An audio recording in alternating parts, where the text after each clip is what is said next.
Good evening. Today is the 21st of May and here we are at the White Horse at Ampfield near Romsey in Hampshire for their classic and interesting car evening.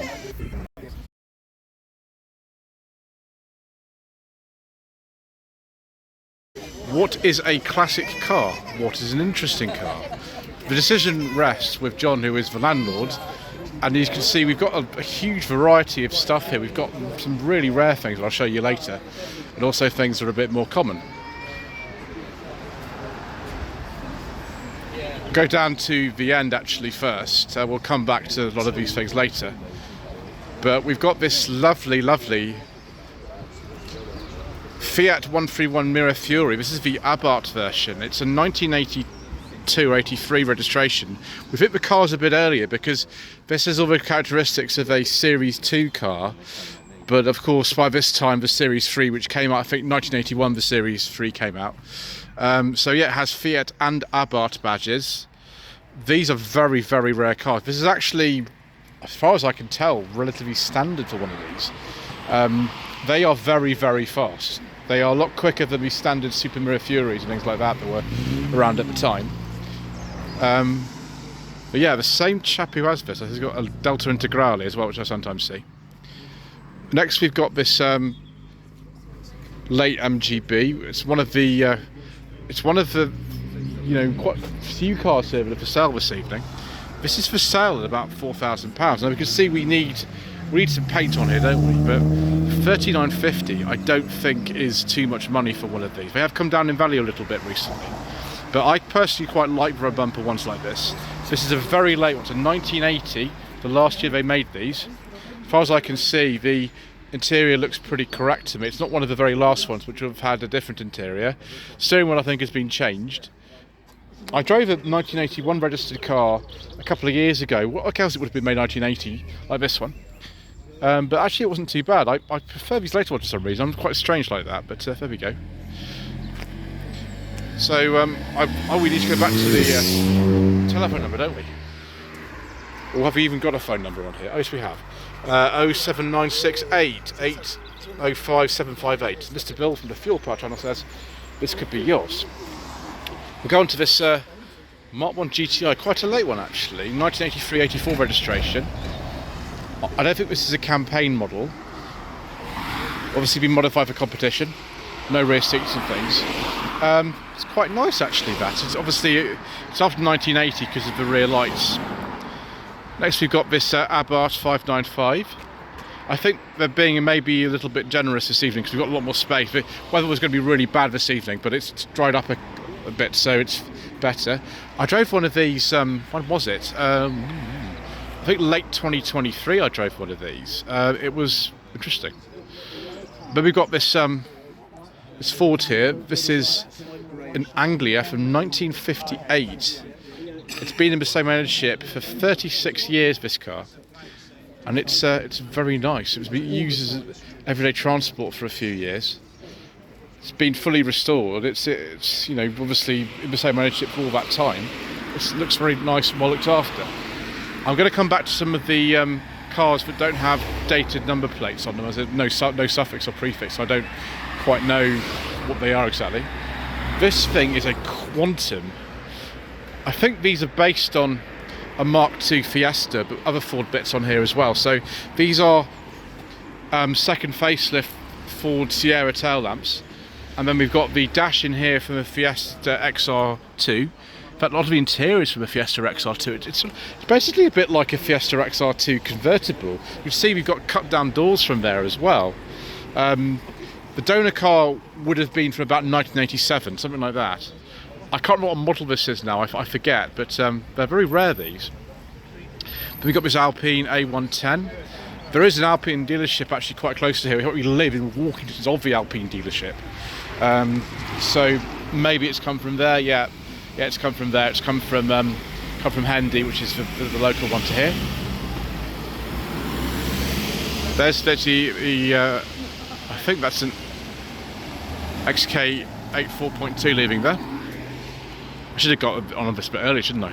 Unfortunately, I was talking about Audi V8s with some of the gentlemen who are the marshals this evening, which was a bit distracting. So this TR3.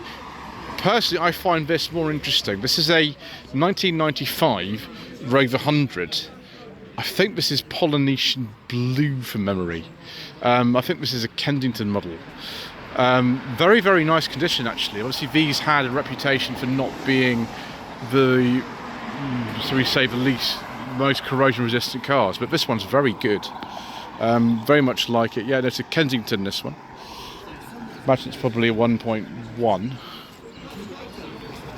But yeah, Rover 100 only sold in this country 1995 to late 97, so they're not very common. If we come sort of over here, we can see another car that's for sale. No, it's not the Audi, that is for sale as well, but we've got this Ginetta here. It's owned by a chap who's also in the Test-Friendly Motor Enthusiasts. And he's got several cars, and he's, I think, trying to slim his collection down a bit. So I keep forgetting exactly what model Ginetta this is. It's sort of in the early 70s, so 71, 72. See, we've got the fuel tank in the front, the engine is somewhere else. There we go. 01794 884 555. Here we go, we've got the engine in the rear. I think these are, I remember Hillman Imp based things. You don't usually photograph my cars. I am today. So there we go. I think these are Hillman Imp engine. I could be wrong about that. I can't remember now exactly. Yes, and here's the Audi. I've still got my Chiltern Hills rally sticker on here. That needs buffing out, doesn't it? So I have had it cleaned since the event. And here it is. So two of the marshals here used to work at a Volkswagen Audi garage in Hampshire in the early 90s, and so they remember these quite well. Obviously I didn't see too many. When I told them just how rare these were, they were quite intrigued really. Then we got some more familiar things to me. K10 Nissan Micra. This is a very late one, 1992, 1993 registration. They were discontinued, I think, around that time, like 1992 or 93. It's quite a basic one. It's probably a 1 litre, this one. But it's actually pretty good. I think it's been sort of tidied up a bit in terms of the rust. It's common. It doesn't actually carry a badge on the back of it. So I don't know exactly. We got the Starlet. This is the penultimate generation Starlet. There was another generation after this one, which discontinued about 1999 in favour of the Yaris. But this is an earlier one. This is some 94, 95. I forget exactly what specification it was sold in this country. But Toyota were always really limited with Starlet as to how many specification engines they sold. Usually it was only like one engine with a couple of specifications. They didn't want to sell a lot because of the gentleman's agreement on imported cars for years, which was only lifted in 2000. So some of this was made, obviously made in Japan, rather than some of the Toyotas by this stage would be made at Burnaston. Carina E was the first. They didn't really want to kind of sell too many of these, so they could have sold more, but they chose not to. Now, we've got some other really rare stuff here. This is a 1909 Rover, and you have to use the starting handle to actually get it going. I'm going to stand back and just watch the procedure of this, because there we go. My gosh, we've got two incredibly old cars. This is a 1903 Curved Dash Oldsmobile. Look at these headlamps, viewers. This car is 122 years old. That is bonkers. And it's got a tiller steering wheel. I mean, you thought the sort of Rover was old, and of course it is old. That is just insane. Make sure you turn those rear lights off. Crazy. And then we've got this Sunbeam. This is a 1927 Sunbeam. I forget exactly what model this is now. It's very, very long. In comparison with the two, I think what's called veteran cars, it's much, much larger.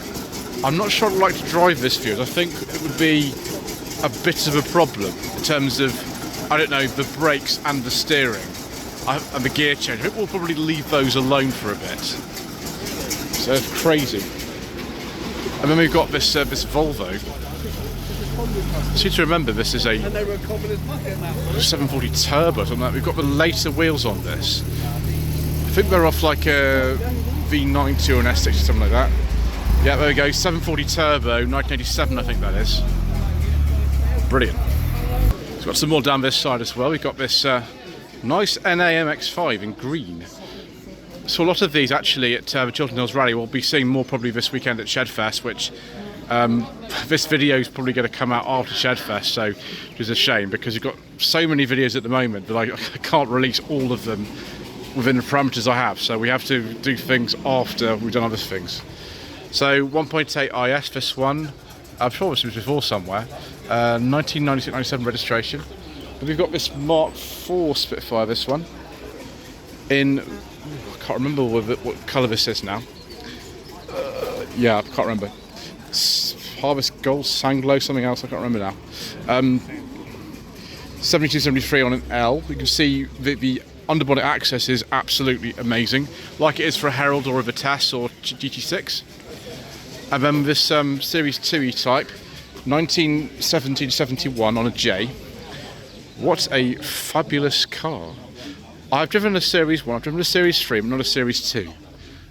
That's in really nice condition actually, that's, yeah, it's really nice. Excellent viewers, of course there's a DeLorean here. 1981 this would be, on a W. This will be an early car. There were only two model years for these, I think, 81 and 82. This will be an 81 because it's on a W. Yeah, we've got the seats and everything. This is a manual. There's the PRV V6 on the back of there. Excellent. My gosh, I've just noticed that those stalks are actually off a Series 3 Morris Marina or an Ital. They're also used in the Lamborghini Diablo and lots of other cars, but I forgot maybe using the DeLorean. Also got this Mark II Mondeo here. Now, we've got a problem, unfortunately, viewers. Yeah. Are we going through the MOT like that or not? I'm not sure. It's a shame because this was one of the most common problems with these back in the day. This is a very late one. It's a 99 or 2000 plate, 2-litre Z-Tech, this one. I really like Mark II Mondays. I've driven a couple of them, and they do drive very nicely. I personally think they're slightly better driving than Mark I, but obviously you might have your own opinions about that. And then we've got this RAV4 here. This is a 98-99. She looks okay actually, but again the biggest problem with these was like the Mondeo, was rust on these. And that looks, well, it looks pretty good. Short wheelbase one.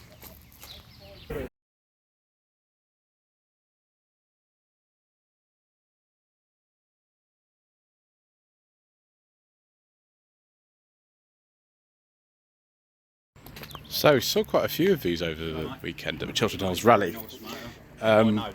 So, late TVR. This one is a Cerbera 4.5.